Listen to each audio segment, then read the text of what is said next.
จัดมาค้านมาแล้วเลยขึ้นมาเมื่อวานนะบุ้ง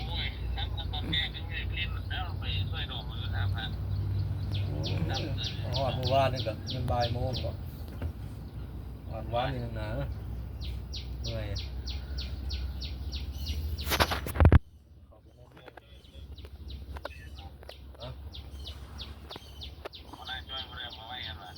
อยู่นี่แหละ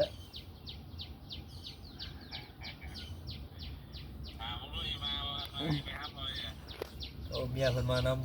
ำอันนี้เป็นบันไดเนาะเขาต้องเห็นนี่จะฟังเตือนตรงนี้จะเป็นทางบันเงียงออกเดี๋ยวมาส่งกันเจ้าอื่นเขามีเสียงลูกเราก็มาอื่นเขามีเสียงอันนี้จะเป็นอาคารเนาะตึกโรงแรมใหม่อันนั้นเป็นโรงแรมใหม่กำลังอันนี้จะเป็นแม่น้ำของเนาะน้ำกำลังลงวันจอยแล้วอยู่กำลังแห้งลงเนาะอาจจะมา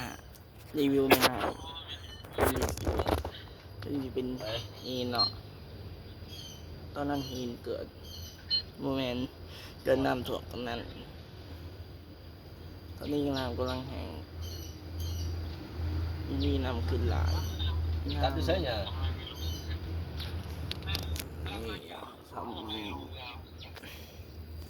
ทำขึ้น